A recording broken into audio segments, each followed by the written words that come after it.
Hello, everybody, and welcome to the Crass and Class podcast. My name is Ivory TV, and this is my co-host, Dapper Chap. Good evening, ladies and gents. My name is Dapper Chap, and welcome to Twitch Into You, a newbie's guide to streaming. And go ahead. Go ahead. You're good. Really, what we're going to start off with is just like a newbie's guide to streaming. So a lot of people wanting to get into streaming. Streaming now is more prevalent than ever as far as people wanting to get in. Gaming has taken off to a whole new level and height regarding, monetization, getting sponsorships, it's big money nowadays. And everybody wants to seem to get a piece of the pie.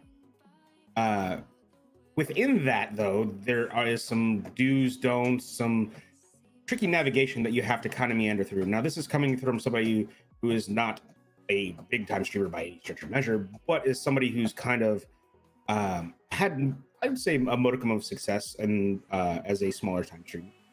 That's a humble brag. We'll take it. Humble brag, no problem. What's up, guys? You can check me out on Twitch, Dapper Chap. Yeah, Dapper Chap, do it, Dapper Chap. It has underscores in it. Yeah, don't forget the underscores.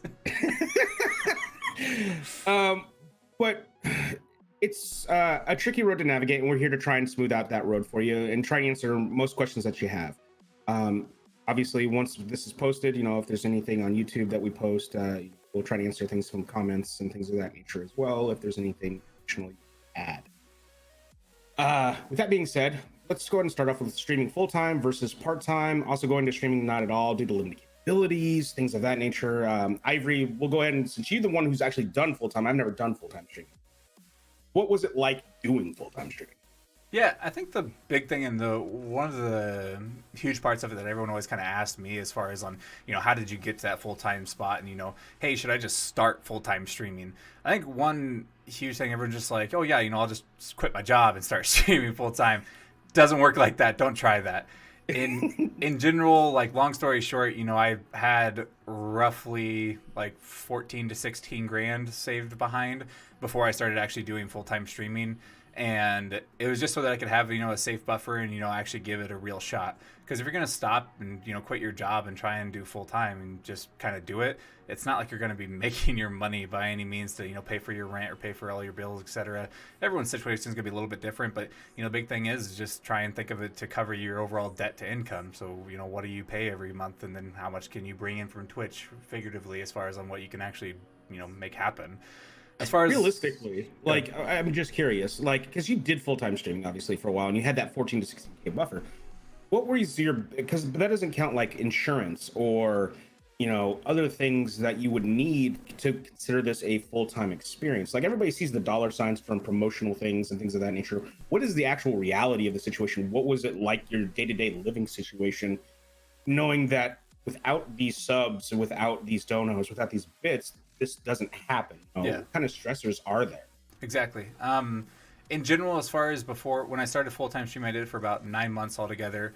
By month 3 or 4, that's whenever I started getting into like a break-even status, and I was able to actually, pay for my rent, car bill, as far as my cell phone bill, everything along those lines, and I was able to, kind of break even from there. But what you said as far as on the point of, having insurance and all those kinds of things, you can't live with those amenities even on the grounds of what I was doing. A lot of it was just that I was able to actually cover what I was doing in everyday life, and if a big thing did pop up and actually happen, I was probably screwed, really. As far as if I would have continued down the path, hopefully I could have made enough that, I would have been able to have my own insurance and kind of keep going from that standpoint. But yeah, I think in general, just kind of depends on what you're wanting to kind of do with it. It was a dream of mine, and unfortunately, as far as on, if anybody didn't know the story, basically I had a family thing come up and I wasn't able to do streaming anymore for a while, and had to kind of take a hiatus for about 9 months or so. But yeah, in general, I think overall full-time streaming is just, you got to understand that you really are putting in the time. It's not easy. It's definitely a very rough road to try and go through. Most weeks I was putting in 65 to 70 hours a week, and really people think they're like, oh, well, you streamed for that, like, that's just fun. No, you don't do that. You stream for 15 hours a week, and then you go and network for the rest of it, which I personally loved networking. That was fun for me, meeting new people. So for me, like, that was a good time for me, actually, and I didn't actually mind that. That's why I didn't really think it was a stressful job, as far as looking at it from the standpoint of an actual job. I think there's a big, like, misconception that, like, if you stream, you know, and even if you're intrinsically good at the game you're playing, like it doesn't necessarily guarantee success. There has to be something else behind it. You know, there are big names that have been made massive successes based upon their skill levels. You take a look at Ninja, and he was even family friendly, but that's a whole different topic. Yeah. Shroud is basically a bot. Let's be real here. He's a hacker. Skill, just hacker, just bottom. But like, even then, you'd have to be at the top 1% to be able to even attempt to gain any modicum of success just off of pure pro play. You know what I mean? Yeah, definitely. So there has to be something more. You can't just say, "Oh, I'm really good at this game. I'm gonna go ahead and make it big." It doesn't quite work that way. There are other aspects that you have to take into consideration. Yeah. What about from part-time, I guess, from that perspective, at least for yourself? Part-time's hard. So I work 40 hours a week. Oh, well, when I first started streaming, I was working 40 hours a week. And trying to just stream. I originally started off streaming 6 days a week. Like, I would come home from work, I would stream for like 2.5 hours, and then, or 3, depending on how I was feeling for the day. And then, you know, go to bed, get up, go to work, and do it again. It was sapping. Yeah. It was just, after I couldn't maintain. The burnout is a very real thing. Even if you love what you do, even if you like are the biggest hobbyist of gaming and you're like, yeah, I just like the game. That's all I wanted to. You will burn yourself out, and it will happen to the best of us. It happens to everybody. It's just a matter of how quickly you reach that echelon, and or I should say that breaking point. And for me, it took about a month, maybe 2. I had like 1 day off. I took Sundays off every Sunday just because I didn't want to end overall. But it's much harder because you have to monitor your time much harder. During full time, I'm not gonna say it's easier, but the division of time is different. My networking like literally was maybe an hour tops, you know, just spending time trying to jump to people's streams and then trying to like keep up multiple tabs or you know, which is a whole nother kettle of fish for networking and things of that nature. But you know, trying to introduce yourself, trying to integrate yourself in communities, trying to involve yourself into the streamer life. And it's much harder to integrate yourself when you have a 40-hour job, you have responsibilities behind that and things of that nature. Like, and I'm not saying it's easier for a full-time streamer by any stretch of measure.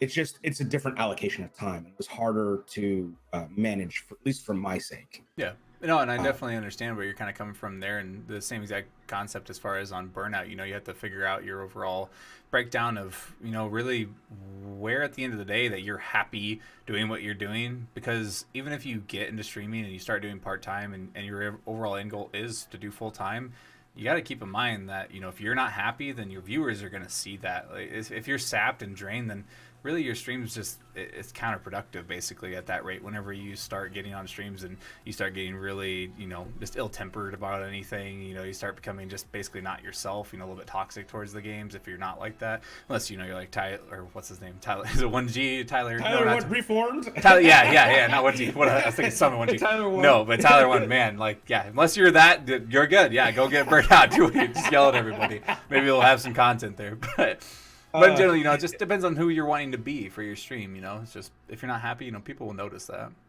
I was about to say, I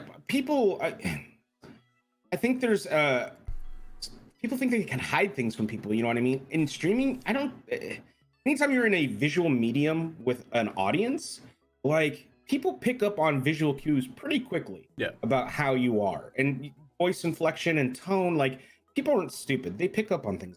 That's just human nature. So it's very easy to tell who's being genuine, who's being fake, who's burnt out, who's not burnt out, things of that nature. The real crux of the issue is, even though you may reach burnout, if you have a good enough, I say good enough, but I say if you've cultivated a community where it's more supportive than your average group, we'll say, you'll find that most people are very forgiving in that regard if you're just upfront and honest with them. And they're willing to work with you. Definitely. But like, speaking of like the big names and stuff like that, like, you know, switching, a hot topic right now is switching platforms. And actually really big in the news, you know, like in the recent memory is Ninja going to Mixer, Shroud going to Mixer. There's a very, very popular Hearthstone streamer called Disguised Toast who went over to Facebook Gaming. Like, it seems these other media outlets are now trying to cut into the Twitch pie. And like just recently I saw a tweet from Admiral Baru saying that he signed on with Twitch for another 2 years. It seems like Twitch is now taking an actual like contracted approach to holding these streamers. Yeah, now a lot of things that I've been seeing as far as on same thing as far as on like Dr. Disrespect whenever he was kind of going through things, and Twitch is, you know, offering him contracts to actually stay with them. It's undisclosed, just like what Mixer's was, but you know, they're still trying to take that same exact approach that Mixer was as far as on just giving contracts to the overall streamers so that they can actually stay on their platform. So really it's kind of turning it into like what NBA, NFL, and anything as far as like, you know, a free agent would be. Like, you know, you're signing to, you know, 1-2 year deals at these rates, and then, you know, basically revisiting that down the line, which is pretty crazy. You know, you start thinking about it, you think that, you know, esports is huge, like it's becoming that big. But as far as just the overall breakdown, you know, when I was growing up, video games were all about my life. You know, I traveled the country playing, but it's just, you know, you never thought that would get to this level, I guess. Well, I don't think anybody did. Like the technology was so new when we were growing up that like the concept of full-time gaming, let alone playing video games at a professional level, it was unheard of. It was like a pipe dream. Yeah. You know, you always see those guys at the arcades putting up the AAA numbers or whatnot. You're like, oh, that's really cool. But there was no lucrative outlet for that. There was no money behind it. Yeah. To think that, you know, we've come so far in literally, I would say, you know, 20 years to now where gaming is literally like one of the biggest pastimes in existence. I mean, there are the League of Legends championships, like the North American championships. We're putting up numbers for like the NBA championship finals. Yeah. Where a viewership. That's insane. Yeah, it's crazy. There's never like once gaming hits like World Series numbers and stuff like that, then like the world has to sit and take notice. Like this is a big deal. This is coming around. And this is for all the people who are not necessarily athletic or who don't want to be in athletics. There's another avenue for you to go down, or they don't want to. Gaming has become much more of a hobby and now is actually traveling into a profession. It's crazy to see. Yeah, and I mean, we're talking about professions, and I mean, you know, the overall kind of, you know, Twitch versus Mixer is the big one, like you said right now. Obviously, there's different ones as well, like Facebook Gaming and YouTube, but, you know, same concept for yourself as far as somebody like who's maybe not even starting out new, or even if you are starting out new, what your experience, you went over to Mixer for a little while there, so what are your thoughts as far as on, you know, kind of making the jump and what your overall breakdown of it was? So prior to me joining Mixer, on Twitch, I was actually at the height, I would say, on Twitch of my career in the year that I've done it so far. I was, you know, averaging like 25, 30 viewers. Like that was just the average. The raw numbers was more in like the 50s or 60s. And then I'm a man of principle and virtue, at least I would think so. Another humble brag, but but this podcast brought to you by Humble Brag. Do you feel bad about yourself? Make sure you put in that humble brag. 0 down payment, 6 months monthly payments. There you go. So free 99. Yeah, right. Operator standing by. But no, I was at the peak of my Twitch career. I've always had a problem with Twitch's TOS and their. And this is an entire segue, but this was the driving factor, so it kind of ties into this. With the way their terms of service works in enforcing it upon higher end streamers versus low end affiliates and lower end partners. There's a clear divide in that system, and the 1% gets a lot more freedom and let's just say like slide on what they do. Things that would normally get you banned or suspended in Twitch, the 1%ers can get away with. But anyway, something happened and I lost my, there we go. Something had happened. We won't go into it. But anyway, I got frustrated. I got frustrated to the point that I wanted to leave Twitch because I felt that the brand that I had built was built around integrity and doing the right thing for people. So I was like, screw it, I'm going to Mixer, because Mixer has a very clear defined TOS. They enforce it heavily, and to the degree that, you know, there's a lot of Twitch like streamers and I would say variety streamers and things of that nature, as far as like in the art and things of that nature, that wouldn't survive on Mixer. Yeah. So I went over to Mixer, gave it a month. What I had found is while the community overall is very different than Twitch's.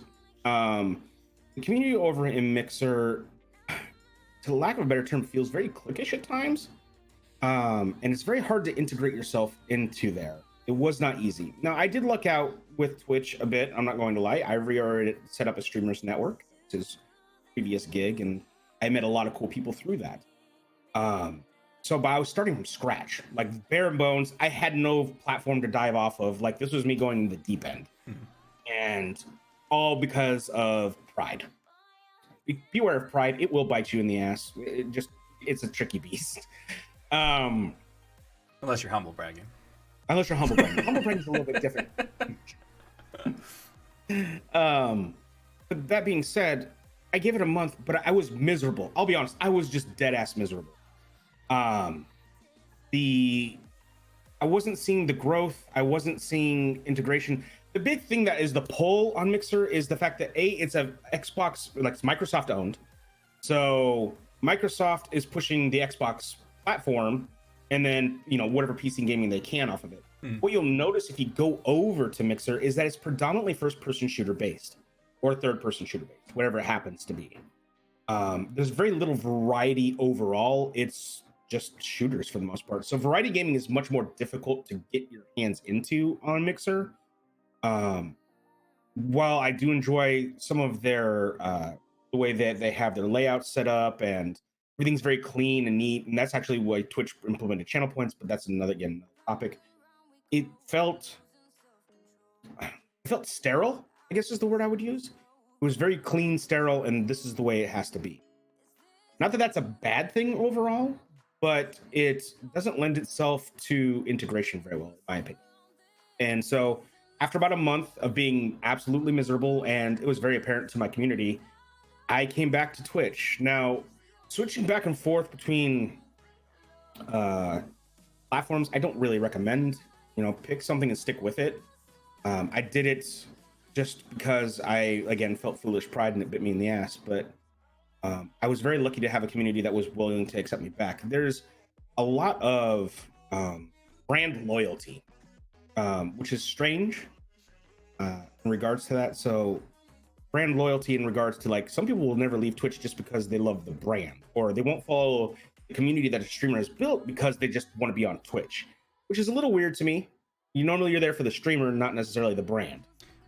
But sort that of, was my. But I mean, like, even from that standpoint, if you look in just like real life, though, I mean, it's the same exact thing as far as the deodorant that you use. Really, I mean, it's the same concept, right? You're gonna continue using that same one, regardless that all those other products are the same exact thing. But that's what you're used to. That's what you grew up on, right? That's true, and you're absolutely correct. People like what's the word I'm looking for? They like to be comfortable, habitual, and so. Yeah, they're habitual. What we do, we create habits. So, if it's comfortable, we don't want to leave it because it's something safe and we know it. Yep. To learn something new is scary. It's true. It's spooky, scary. It's spooky, scary. People just aren't willing to challenge themselves usually in that regard. Yeah. And so. But basically, overall, in recap, though, I think kind of the same thing. At least what you're getting the point across is that don't flip-flop between programs. Pick one and stick with it, build a network, try and actually reach out and meet with other streamers and be able to actually try and grow your overall internet network as far as on either Mixer, like in Twitch, YouTube, whatever you choose. Make sure you stick with that overall platform and just do your research beforehand on exactly what you want to do. And really, with every single platform, and Mixer is actually probably a little bit better than Twitch on it, but let's say that you're starting off new and, kind of segue into a separate topic here. As far as on Twitch, for instance, you don't have any algorithms that help you grow on Twitch. So reality, in Twitch, you have to become your own algorithm, and you have to be on an overall networking side. You are that person going out and reaching out and touching all the other streamers as far as on trying to build those connections in different games and whatever it may be. So as far as on our other topic here is kind of, you have to take the time to learn the other social media platforms, even if you personally don't like them. So like Twitter, TikTok, a lot of those different, say Twitter's not new, but TikTok pretty huge right now as far as in the overall world. It's been trending basically for as far probably more than Twitter is, honestly. Why? I have no idea. It's just a cheaper Vine. I mean, really though, TikTok has its value too. I mean, as far as from the streaming platform side, there's so many people on there right now too, and even myself, like I post just like different Rocket League clips on there and stuff with the same thing as Instagram, and people like they like it. I mean, it's simple, like quick little hitter videos, and it gets the point across. And I even had somebody the other day came in from TikTok, and I honestly don't even use it that much. Like I need to get better at it. Like so, same thing. You know, we're all kind of learning, and that's the way that kind of social media goes by as far as what's the hype right now and what's kind of the trending thing. And TikTok is that. So we all need to kind of take a time to kind of learn it really. But I'm a fossil. I refuse. No, I get you. No, it's scary. I don't want to It's scary, spooky scary. It's new. But you're right though. Like Twitter, Snapchat, YouTube, TikTok, they're all Instagram. Instagram's huge too. Yeah. I guess I don't understand why. Even I don't understand why. Like I get it from the networking side. But most people's lives are not that interesting. Let's be really here. I think the big thing though is that so a little bit of background on myself. I went to college I dual majored in management and marketing. So marketing was a big thing for me, and I studied a lot as far as on the social media side and the overall breakdown of kind of what it is. Fancy, I have a degree. And same thing that I am super smart. Okay, people may not think so. I'm the Crass in this, but I'm super duper smart.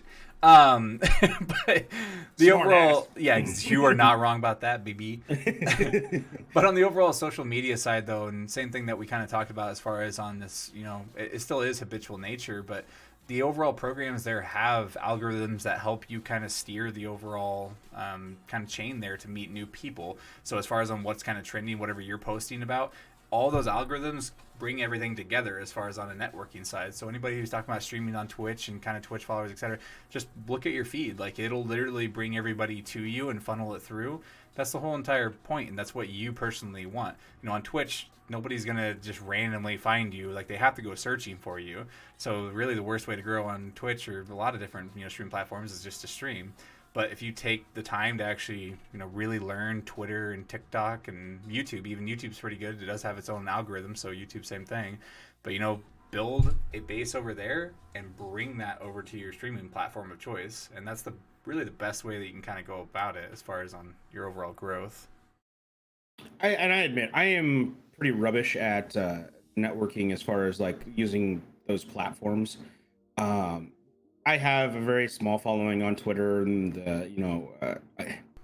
I guess what I struggle with, and maybe you like, what should you put on these social media things in order to not necessarily ensure growth, but to allow the opportunity for growth? Because I struggle myself with like, what the hell should I say? What should I do? Like, should I just post funny memes? Should I actually learn and try and make memes? Or anecdotal things that you see in the world, like and I'm gonna be straight up with you guys. Streamer Twitter is a dumpster fire. It's just the craziest place you'll ever see. We get on bandwagon things that just blow my mind.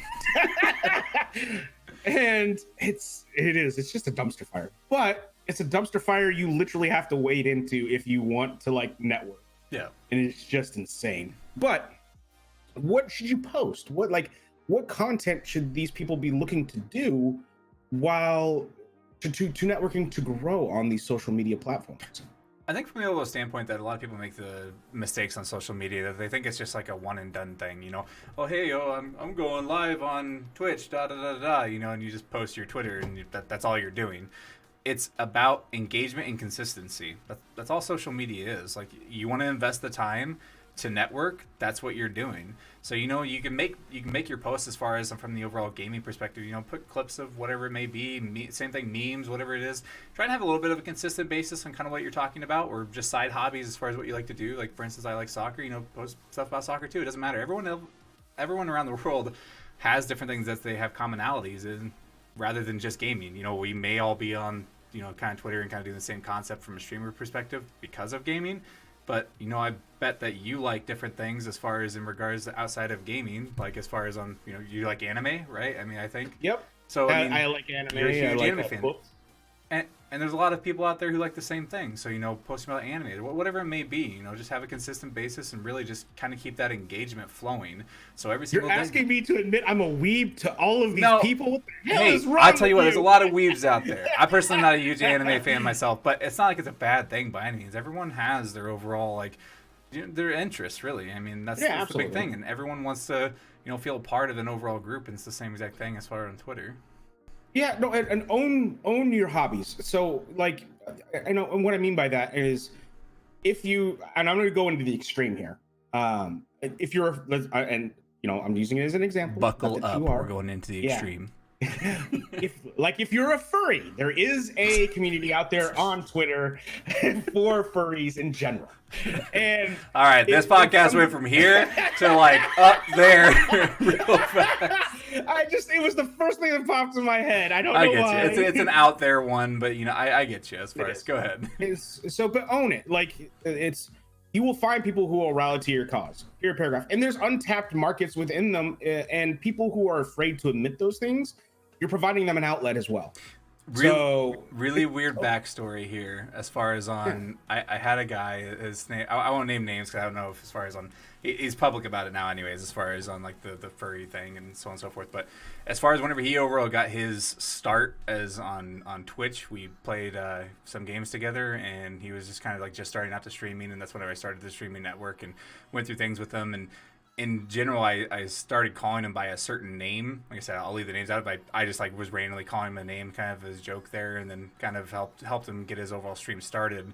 And he messaged me like 3 weeks ago, and he was just kind of like just going back and forth with me a little bit. And he's like, I just wanted to thank you for kind of like inspiring me that it's okay to kind of like do what I want to do and have fun with it, and that there's people out there, because same thing I just said just a minute ago, as far as there's groups out there who everybody has commonalities as far as what it is.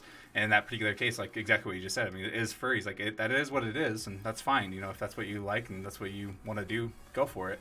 But he was like linking me his TikTok, and he had like 250 some thousand followers on TikTok just from doing that stuff. So wow. he took that name that I called him, and he turned that into his own brand, and then turned the whole entire thing into this like the furry thing. And like I said, I don't understand it. Like, I'm not gonna knock on it. I don't know. I just don't understand it though, legitimately. But sure, really, you can take that, and people talk about they don't understand how to grow. Like, you can literally, it can be anything. Like, most people would be like, oh no, that wouldn't work, but probably I would have been the same person. I've been like, oh, that'd be weird. Yeah, but no, really. And then he has like that big of an overall channel, at least on TikTok, that he has literally tens of thousands of views on every single video that he has popping out there. So I don't know. Mean my intricate basket weaving has a niche audience yes, out there exactly. That I can all of the grandmas in the world, they're gonna be on TikTok watching your basket weaving. You're good to go. There you go. Oh my god. So you mentioned branding in general. Moving on to that, I think that we'll start with branding first, because there's another topic we'll segue into that's actually off of. So branding and personas and things of that nature. I myself, I wear the top hat, I wear the monocle. I don't know if it's a persona. This is just me. I just slap some extra apparel on that I really enjoy and want to focus on comparatively to others. But you have people like Dr. Disrespect, Burke Black. There's a couple other persona streamers out there. But anyway, they cultivated a persona behind their brand. Mm-hmm. Doc is very much the quintessential alpha gamer. Like the pinnacle, yeah. he's the first person shooter guy. He's where all the alpha fanboys run to and like want to flex their 360 no scopes and things of that nature on. But he's very much like a WWE wrestler type. Like, he's just loud, obnoxious, in your face kind of thing, and people gravitate towards that. Yep. And I guess if you want a persona, make sure it's a fully developed persona, something that you're willing to commit to. Don't half-ass it, is what I would say. Like, if you're gonna go full bore, go full bore. originally I was gonna put on a terrible British accent. I was gonna be called Lord Reginald Pennybottom the Third. Like I had this whole thing planned. And I decided to scrap it and just like, because honestly, at my core, I am the Dapper chap. Like I'm all about inclusivity. I want people to, I wanted to I want to be the antithesis, actually, and I still want to feel that way. The antithesis to Doc. I wanted a place of inclusion, a place where people could come and hang out and be classy and not have to worry about like being judged for their gaming and their personalities and things. I wanted an inclusive, wholesome place. And so far it's worked. While I may not grow as fast as some of these, or like Tyler One's persona, I feel like a lot of the time he's over the top on purpose. Like it's a, to push it to that next level. I just wanted a place where people could come chill, relax, enjoy games. And I've had a couple people respond to me and say like, listen, it's just like I'm sitting on a couch playing games with you. That's really cool. That's kind of how I prefer to play. But you won't, I haven't grown as fast, and that's probably because of that, as well as like variety gaming rather than sticking with one game. That's another entire subject. But developing personas, there's nothing bad about it, and actually, it's actually a good idea to develop a persona. There's so many variety streamers and non-persona based streamers, and finding people who are willing to go that route makes it that little extra special in my opinion. Like it brings a little extra oomph where there wouldn't be. The way I've always kind of explained it to people too, as far as if you're starting out in streaming too, and be who you are as far as on what you want to personally do. But I always explained it like, think of it like whenever, I understand that at least some people probably viewing, you may not have already went through the situation, but like as far as like on high school to college, you always hear the overall term of hitting the reset button, and you become who you want in college. So you could have had a really bad high school career and whatever it may be, and you hit the reset button, be who you want to be in college, and you can really start branching out. Same thing with streaming. Nobody knows you online. Like they literally nobody knows you other than your friends. Like, so do what you want to do, and you don't have to be so afraid of the internet. And yes, there's going to be trolls, and it's going to happen. Like, so understand that, but it's the same exact thing in real life. You're going to have those people in real life too. So with that being said, is that there's literally endless and really just endless possibility of people who you can meet online, as far as on overall friends who have the same exact commonality as you. Whereas in your high school, like for that instance, or junior high, wherever you may be as far as in your life, but you have a very small circle. But with Twitch, you have huge network of people who have all the same interests as far as in games and whatever it may be. It could be indie games, and there's just a lot of different people who you can connect with. And you're right with the whole reset button. Be who you want to be at the end of the day. And what I appreciate about it is this is an art form. If you want to be a magical girl, like Sailor Moon, you can cosplay it up and you can be that one. Yep. There's everything from body art to cooking to talk shows to whatever you want. Twitch has become much more than just a gaming website. It is you can almost put it on par with just TV. Like you can go to whatever. If you're feeling, hey, I want to watch a cooking show, I can go watch a cooking show. I want to watch a travel show, I can watch people in Japan right now walking around, talking, and seeing the sights. Like, and the cool thing is I can do it on my own time. I don't have to pre-record on my TiVo. Yeah. I can literally just go to the website and watch it. Yeah, and I even have a guy from my old streamers network. His name's Crass is his name, and honestly is just like he literally was a tinkerer, and he would just work on engines and a lot of different things. He'd be in his shop and he had like a big TV on the wall, just had a webcam on him, as far as on like he had like a kind of like a GoPro a little bit, but it was literally just him like tinkering and teaching people how to do all that stuff. And he has like 35-40 viewers on average, and he's just doing what he likes to do as a hobby. Like, it doesn't have to be video games whenever it comes to overall content. Like, be who you are and what you like to do, and you can bring that content in to wherever you want to go. It's called content creator. It's not called video game creator. Yeah, exactly. Like that's just it. Like, you're creating content, and the content, what's cool about content creation, it can be anything. If it's just you sitting in front of your PC, maybe have a screen you're sharing that like you're trying to write a book, and you're you're talking with your audience and getting ideas for characters and things like that. Literally, the world is open to you. Whether it be, I just saw I don't know her name. I think it's Lark. I don't know her personally. I haven't stopped by her stream or anything, but she's a DJ. She literally radioed live DJs for her stream. Yeah, that's cool. And, like, she's got the turntable set up and everything. And it's pretty sweet, honestly. I'd like to stop by sometime. But building a brand, you need to have a cohesive idea of what you want to build. At least it will help you in the long run. Yeah. You know, you've kind of gone back and forth and tell them the history of Ivory TV and how everything went back in there. As far as myself, I had a clear-cut idea of what I want to do from the start, and I've kind of just went with it. And I enjoy that. But you've kind of had some experience on both ends of that spectrum, so go ahead and take it away. Yeah, so originally my channel, and you know, as far as from my perspective, that mine's probably very different than probably a lot of different people's. And my my best friend, as far as he was very interested in streaming, and he was really wanting to get into it, and so I just went ahead and started doing it just to kind of like be that buffer there, as far as like he was always kind of afraid to start doing it. So I just did it just as a hobby to kind of start doing with him, and he didn't end up continuing forward with it.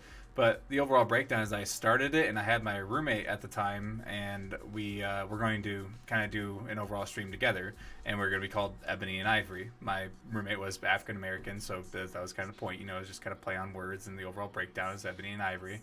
And at the end of the day, he was too shy to basically do streaming, and just didn't end up wanting to do it, really, long story short.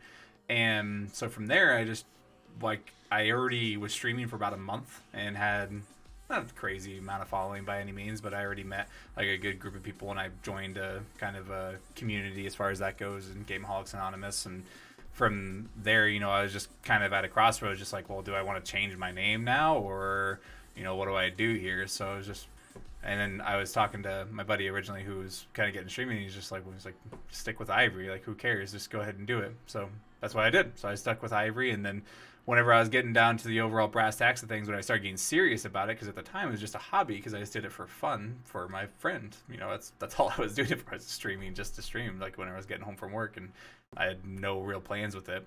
But at the overall breakdown of it is that, you know, I could not think of for the life of me for the longest time on how to brand Ivory, but I already like pigeonholed myself down the route. So whenever I was like, I don't know, 6 months in, I started getting a little bit more serious about it, and I wanted to run my own community. That's when I started a streamers network called the Fox Den. Literally, you're like, the Fox Den?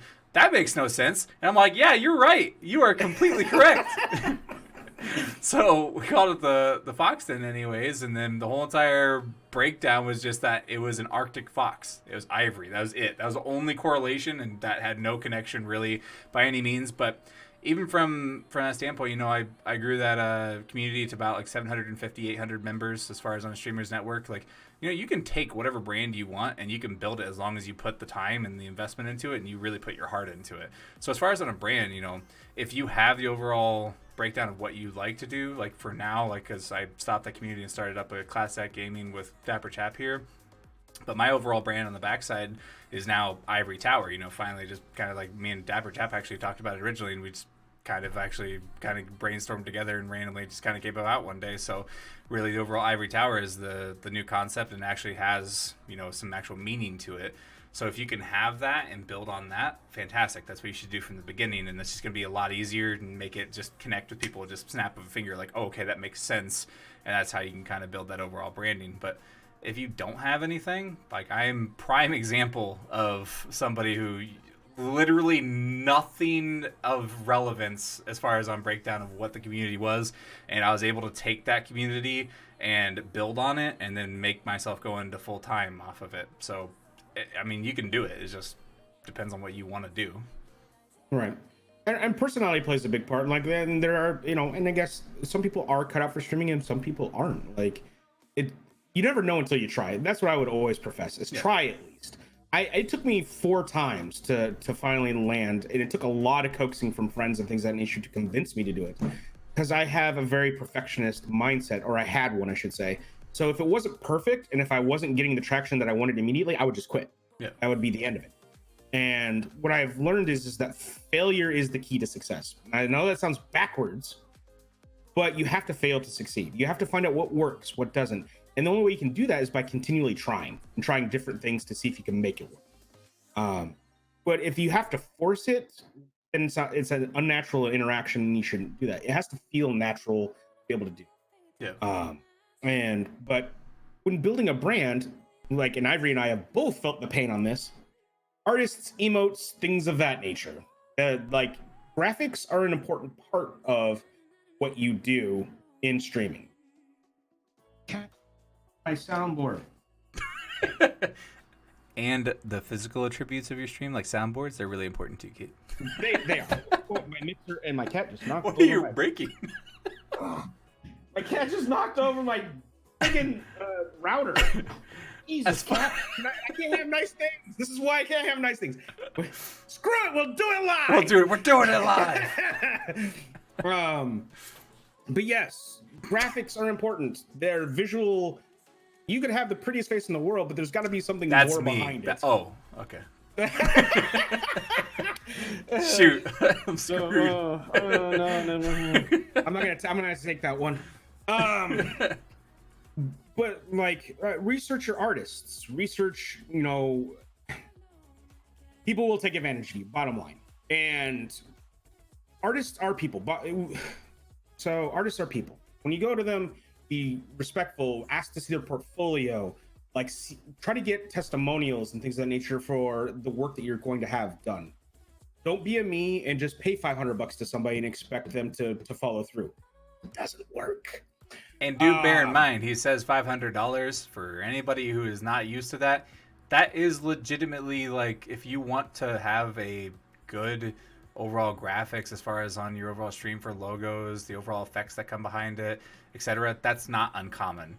So to bear in mind, you're thinking like, well, 500, why would you spend 500 anyways? No, that's like legitimate, and it's a lot of time that the artist put into it. And in their defense, like, as far as what he's saying, as far as research on who you like, and again, asking for their portfolios and really seeing the overall breakdown of past customers that they had, you're going to pay that kind of money in order to have the top echelon of stuff. Now, if you're just starting out and you're going to go basic, Streamlabs OBS offers very basic stuff for free. So you can get what you want, but again, you get what you pay for, right? So it's free, then it's probably going to be very simple things. But as far as on the overall, overlays, stinger transitions, your actual logo for your stream, the brand behind it, to get everything to come together, yeah, it costs money. And not only that, you have to take in mind, if you want commercial rights to this, to be able to put the logo on t-shirts or mugs and things of that nature, you have to pay that artist for those commercial rights. Because no matter what, they still own the intellectual rights to that property because it's their creation. Yep. So all you're paying for then is the commercial rights to that and to be able to use it for whatever you would like to use it for to make money off of. Yeah. And there's no particular set money amount, but typically most people, like, you're talking about $15 to $35. I think I spent like 30 to get my rights for mine. Mine was 100, and I didn't even use them. So, $100 to not even use something, man. I'll tell you what, it's like I've never done that in my life. Oh wait, right? Jesus. But for every people, like, I was so on Twitter and things of that nature, you'll see like artists be like, show negative customer interactions where they're like, no, I'm not going to pay you that for that, or try and scam something for free. On the flip side, there are artists that will do absolute trash work for and steal your money. Like, it goes both ways. There are scummy human beings no matter where you go. But be cautious and do your research and find out who this person is. I got burned. I got burned bad, and I've been very, very careful ever since. Just don't make a $500 burn. You know what I mean? Like, and there are places like Fiverr and things of that nature that will do emotes, but you've had negative experiences on Fiverr, haven't you, Ivory, regarding that? Very bad. And with that being said, as far as on the breakdown of portfolio and the overall, the reviews, I was somebody who had 2,500 plus 5+ star reviews, so perfect scores. Portfolio was great. I even looked into the idea that it was really good communication from the person who I purchased from, and they had renowned across the board that everyone behind, like, they said that he had really great communication, and it was awful. It was probably the worst experience I've ever had from a business standpoint as far as working with somebody. That was probably the worst person I've ever worked with. I won't name names, it's fine, it's in the past, but as far as on the overall background things, it's just like, really, I mean, I took a job that I spent $350 on, and it was supposed to be done in 2 weeks, and he literally never said one word to me while I was reaching out every single not every single, like every 2 days or so. I'd reach out, just kind of asking if he needed any more information on something that maybe I could elaborate on what I kind of wanted, because I sent him like a 5,000 word document at the start, and I was very thorough because I wanted to make sure that he understood what I was trying to get.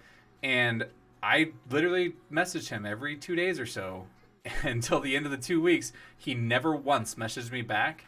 And then on that final day, he's like, "Hey, I'm not going to have it to you in time." I was like, "Well, I'm supposed to be streaming tomorrow. I'm coming back for my comeback stream. So what are you going to do?" He's like, "Yeah." He's like, "I'm not going to be able to get it done for you." Like, okay. So after that, then I was stupid. Long story short, I ended up like working with them to get emotes as well after that, because I originally didn't purchase them. So I added to it. Long story short, this 2 week and 1 day project, basically, because he said he would have it done the next day, it ended up turning into 46 days until I got all my stuff. And I would say at least 20 to 25% of it was wrong. And I finally gave up. I asked him for 3 different revisions, and 20 to 25% was wrong. And I just told him, I was like, "I give up." I was like, "Just send me what you got." And I was like, I'm done with it. I don't want anything else from you. I was like, "I'm just done working with you." Did you leave at least a negative review? Oh yeah, it was not a good review. I can say that much.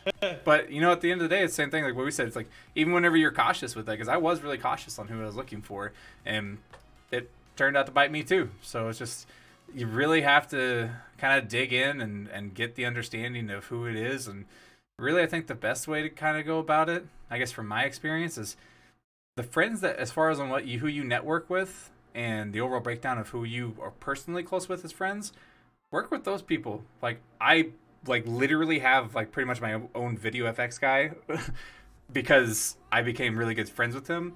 Not specifically for that. Don't listen to this, Moose, if it's for that. Okay. but no, his name's Moose Phil, and I've known him since literally the beginning. He was my second stream. I hosted him as my second stream. That's how we met, and we're still friends to this day. And he does all of he even just did a simple video effects thing for me literally 4 days ago. And it's not the fact, and I pay him for a lot of different things too, but he's been helping me as well. But build those relationships, and you can find people like that everywhere as far as on video effects. It doesn't have to be a solid rock star person. He's really good at what he does, but even somebody who can do simple edits for you, pay them, help out a friend make some money as well, and at least that they're gonna help you. So. And usually it'll be cheaper overall as well. And yeah, you typically, but at least not even look at the cheaper side. I would rather give $350, $400 to a close friend like Moose, for instance. I'd rather give that to him than some random person who I don't know on Fiverr. Agreed. I agree. But so in your feelings now, since Twitch is such a visual medium, what do you think about camera versus no camera? There are a lot of streamers. I'll use one for example of Moon. Moon, when he first started streaming, he didn't have a cam. It was just him playing Overwatch, and he was good at it. But he was able to cultivate a audience with no camera whatsoever for his visual reactions, just by vocal reactions. And do you think that having a camera versus no camera, especially for somebody maybe who's shy, maybe doesn't want to show their face, what are the positives and negatives in correlation? I think it's a little bit of, it's pros and cons for both. I think for somebody who's starting out, the easiest way I can really say is that webcam is going to be easier for you, and you should have a webcam. Just for the overall fact that it's so much easier for a viewer whenever you're kind of watching, and just kind of take it your own experience. Go watch somebody who doesn't have a camera versus somebody who has a camera. You can pick up on all of those visual cues as far as if they actually are excited, if they're getting pumped up, they're jumping up around, and even if they're doing silly dances, whatever it may be, there's a lot more interaction there that can kind of come along with it, and that you can actually kind of gauge off of. And especially for yourself as somebody with a webcam, there's a lot more content that you can provide that way too. Because same thing what we talked about earlier as far as a little bit of backtracking, but as far as on your overall hobbies, put up a bunch of stuff behind you that has simple a guitar. I literally ask somebody to play guitar for me every single time I see it, and I don't even play guitar, but anytime I see it, I'm just oh cool, you play guitar, can you play something whenever you have a chance there? And most of the time people really like that anyways, and same thing for me as a viewer. I really like kind of seeing that. But it's just simple things like that. And then for the kind of cons there of the overall kind of when you're looking at audio is that if you're just looking at no webcam, really at the end of the day, you know, you can still get the effect there as far as on the breakdown of your overall vocals, as you know, when you're getting excited and everything. But again, it's just there's so much less content opportunity there, so you really have to sell your voice as far as on what you're kind of doing and really kind of get into it. Right. No, it has to be exaggerated. I guess you would say, like, it has to be a little bit over either the that top or to you show have the. good. But I'll go. As far as Yeah, on the yeah. overall breakdown, that you have to either one, yeah, you have to be very exaggerated, like you said, or you have to have like a buttery, silky smooth voice, like something that's just like very attractive as a voice would be, you know. I'm gonna butter your biscuits. I'm gonna butter your bread, buddy. But no, I mean that's pretty much really though with audio. It's just I don't know. Mic's hard. I could never see myself doing it with just mic. So I considered it. It was something that was on my radar for a while, just because I have been somebody who's always been super self-conscious about the way I look, and being a heavier guy and putting myself out in front of a bunch of trolls. That's not easy. That's not easy for somebody to do. You know, yes, there are plenty of good people in the world, but there are plenty of people who will just come in and mock you, like, "Hey, fatty, how are you?" Or you know, they'll have troll names that they create for Twitch, and you know, like, "Hey, I swallow cum. Hi, welcome. How are you?" Yeah. Kind of thing, and try to be clever about it, but they're not. But you, bottom line is, you'll have trolls no matter what you do. Camera, no camera, it doesn't matter. So if you feel comfortable with camera, go for it. Just know that, like, you know, you are putting yourself out there for visual representation. If you don't have a cam, just know that, you know, you have to sell yourself harder than somebody probably who has a camera. And make sure you invest in your equipment. If you're just doing Yes. audio, that's huge. Like as far as on probably even a simpler mic as such as this one, I mean, can't see it in camera too well, but as far as this is just an Audio Technica AT2020, so a little bit more expensive. I mean, like you're talking about, I have my overall mixer for it as well, so it's probably $200 altogether for everything, but you have to invest in that quality. Cheapskate, buddy. I have the AT2020 and I picked up the Go XLR mixer, which was like so my whole rig was $600. Yeah, so I didn't go that far as far as on the mixer because it already did what I wanted it to do, so I was okay with that. But same concept, like what we're saying here though is just that, you know, if you're gonna, don't use like a cheapie, like, you know, the side of your mic, don't do that. You know, if you're gonna go that route, invest into that. Same best way I can really say is that what you would invest into a webcam normally, invest that into your mic at least, because typically you're going to invest $60 to $100 in a webcam to have it. If you're not going to do that, invest that into your mic instead and have the quality there. So there'll be people that will profess that, like, you don't need a whole lot of equipment to start streaming, and technically they are true. They're correct in that statement. But will you succeed? That's the question. And the thing is that if this is something you genuinely want to do, invest into it. Invest into your hobby. Invest into something that you want to make more than. I won't lie to you, people. I've spent roughly between 4 to 6K on my setups, and just that's a lot of that's art, actually, more than anything than raw actual PC power or camera or things of that nature. You know, the webcam I have is the C922, the most recent of the Logitech ones. I also have the Audio Technica, which is actually like $130 mic. The Go XLR mixer is, you know, it's a nice mixer. It's $400 for that mixer, and my audio quality just by having the mixer shot up 150%. Like, it just sounds better. Yeah. And then when I just had it plugged in my PC, and then you have to have a decent PC or run a 2 PC gig, probably to stream, like to just stream well. Like, whether you believe it or not, people come for quality.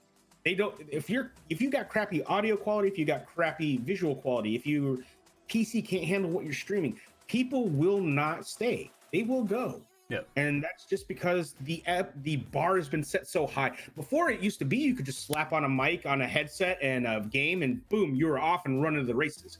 The bar is completely changed. Yeah. And you actually have to put a lot of money into this. Yeah, and even like what you're seeing here, like literally, if you're on YouTube or if you're listening on as far as on video, but you know, we have the overall green screen background kind of here, and the overall it's coming from my end here, but the overall concept here, as far as lighting, green screen, everything here, same thing. Probably between all of my setup, I spent 400, $500, but that is like average on Twitch. That's very common. It's a pretty common occurrence that you see that nowadays. So it's nothing that's fancy. So it's just extra things that I personally like, and I can take a lot of content, make it out of that, and be able to kind of do different video effects and different sound bites and different things with it. But that's the big thing, is that all of the stuff getting wrapped in, that's average. So you need to bear that in mind, and you can start from a small amount. Like even when I started, you can do like a C920 mic. It's just, or not mic, C920 webcam, so it's 720p, and from there you can make it work. Do a 720p stream, and I did my side of my mic, and it worked okay. It was okay.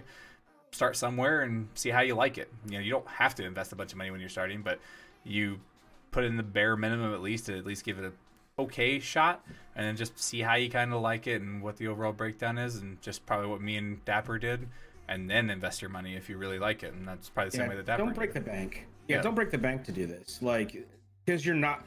I will put my money where my mouth is. You will not succeed. Like it just won't happen overnight. It would take a miracle. It's a 1 in a billion chance for you to instantly go from starting streaming to stardom. Like it's like winning the lottery. There's a lot of luck involved as well.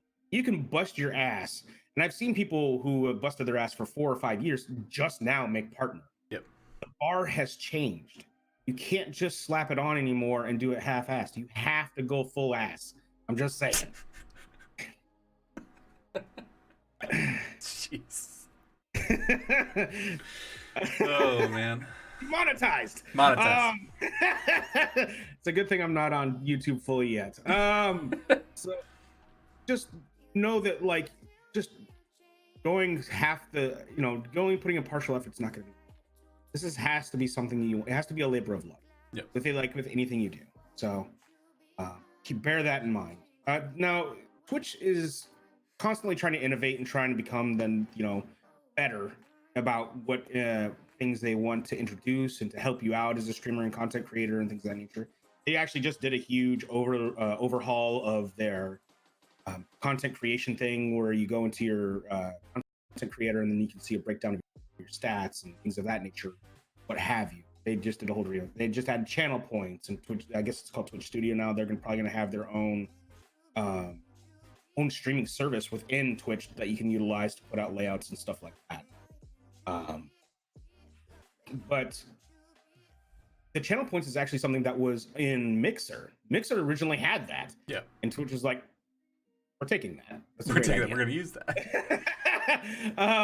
But there was one of the draws that people were mentioning about going to Mixer. Like, hey, they have channel points for stickers and for gifts and things of that nature. It's gifts, not gifs. I will punch you in the throat, classy or not. Jif peanut butter, right? Jif.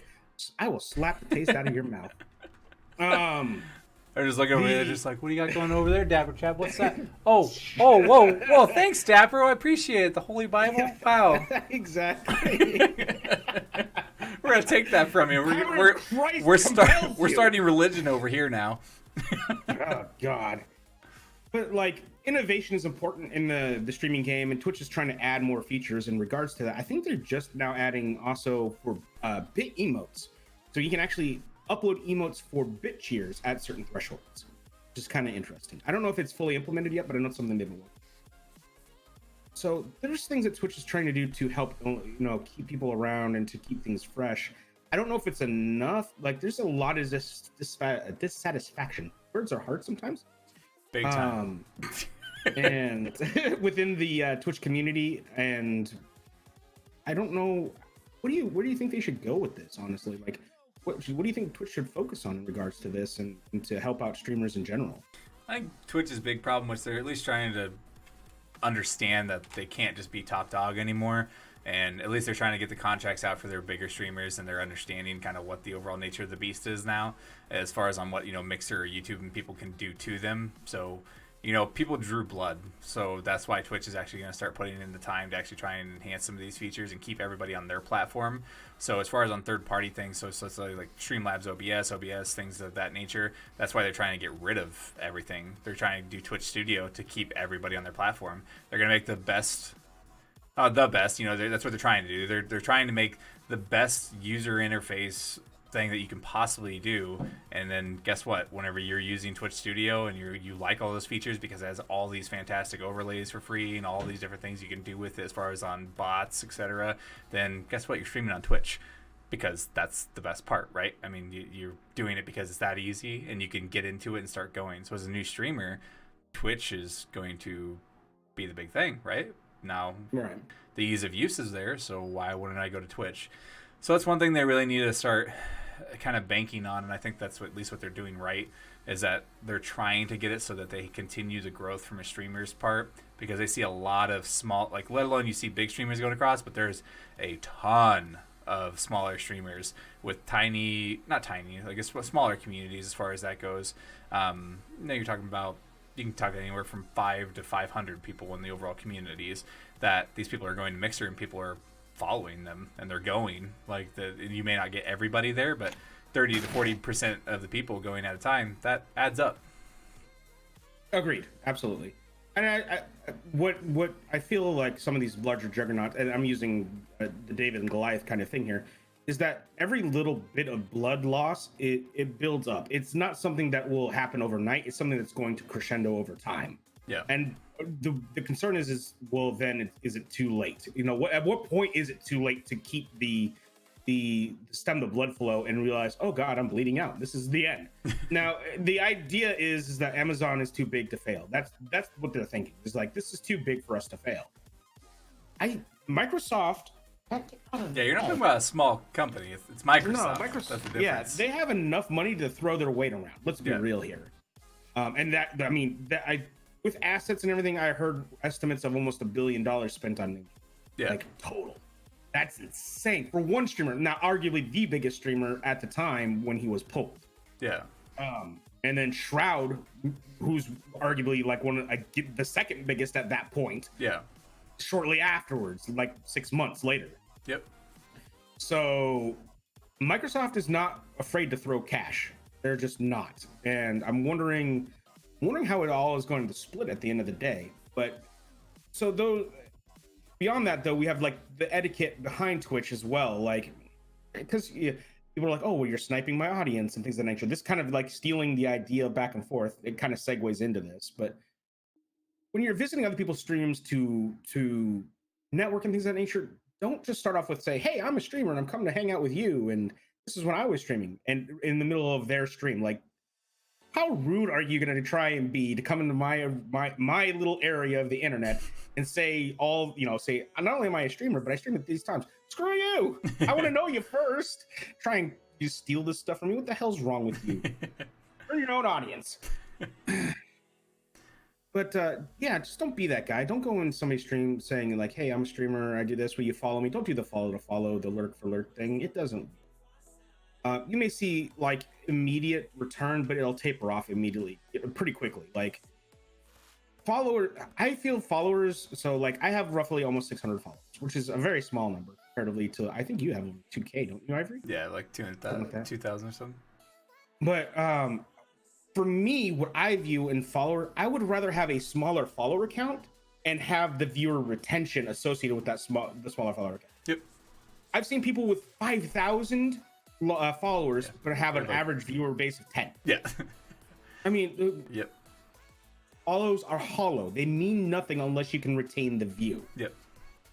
That is the goal of every streamer that I've ever met, is retaining the view. And that's why like there's been a big push for like, hey, I don't care if you can sub or anything like that. I just want you in the channel, because the end goal for a lot of streamers, not all, because some people do it for fun and just for a hobby, is to become partner. Yep. The money, the sponsorships and things like that, they come from reaching partner levels. Yep. So if I'm willing to sacrifice the $5, but not even $5, the $2.50 that you get from Twitch for a sub, or a view that will push me closer to partner, I'd rather have the view. Yeah. Bottom line. Yeah. I'm not hurting that badly. If you're hurting that badly for cash, get a second job. Do something else. Yeah, streaming is not for you starting out. Yeah. Not for you. Period, paragraph, end of sentence. You have to be comfortable with your current living situation and not just focus solely on that. But I want to be a partner one day. I want to do full-time content creation one day. I would rather have you as a viewer than have you drop the $5 for a sub. Sorry, that's just the way it is for me. I don't know about you. What about you, Ivory? What do you feel on it? I think you have a pretty spot on there in the first place as far as on the viewership, especially whenever you talk about Twitch specifically, is that, again, there's no algorithm for Twitch, so the biggest thing that can help you is an overall viewer. Really, I mean, if you can help and donate and sub, whatever else, fantastic, and I really do appreciate it, and that's what helps to kind of keep the channel afloat while you're trying to make it full time, if that makes sense, as far as if you don't have another job. I mean, that's what keeps it afloat.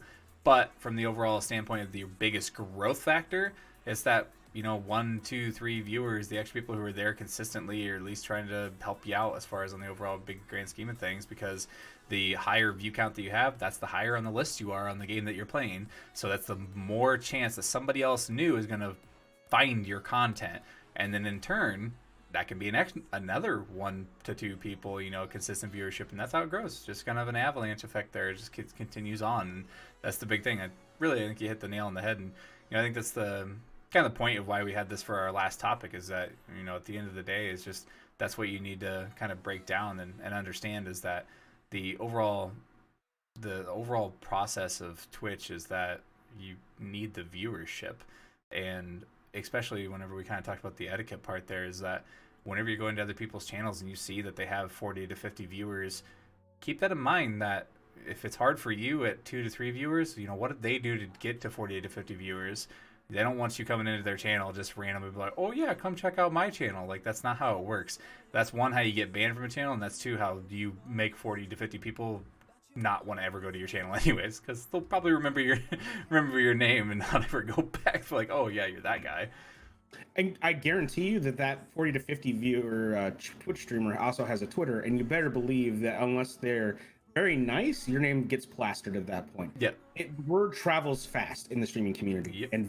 And we have a world of cancel culture on top of it, so you better believe that there will be pitchforks and torches at your doorstep if you do step the toe out of line. Yep. It's kind of gotten ridiculous, if I'm being honest. Yeah. I think in general, with the overall concept, though, is just that the viewer, at the end of the day, that's the most important thing for any streamer, as far as on what the overall growth aspect is. And same thing as far as what you see as far as on top streamers, where you talk about Shroud, Ninja, you have 20K plus viewers. Like, you may not think that means a whole lot for one viewer at that point, but it's the same exact thing as far as when you're looking in politics. Like, every vote counts, every viewer counts. That's how you grow, and that's how the overall word of mouth continues. People find your channel that much easier the bigger your overall numbers are, and then that's just the overall snowball effect, that continuously, that's just an extra person who's going to be finding your channel. And then, I mean, at the bottom of the day, for etiquette, integrate yourself into the community first. Like, visit these people's streams not with the pretense of saying, hey, I need another viewer, but more as like, I would like to make myself part of the community that is this game, whether it be Destiny 2 to Rocket League to what have you. Like, find the community that you want to be a part of. Variety streaming is much more difficult. You have to find, games that you're interested in and try and meet people within those games. But at the end of the day, we are all people trying to succeed in this game, and how you present yourself to those people has a direct impact on how well you will succeed.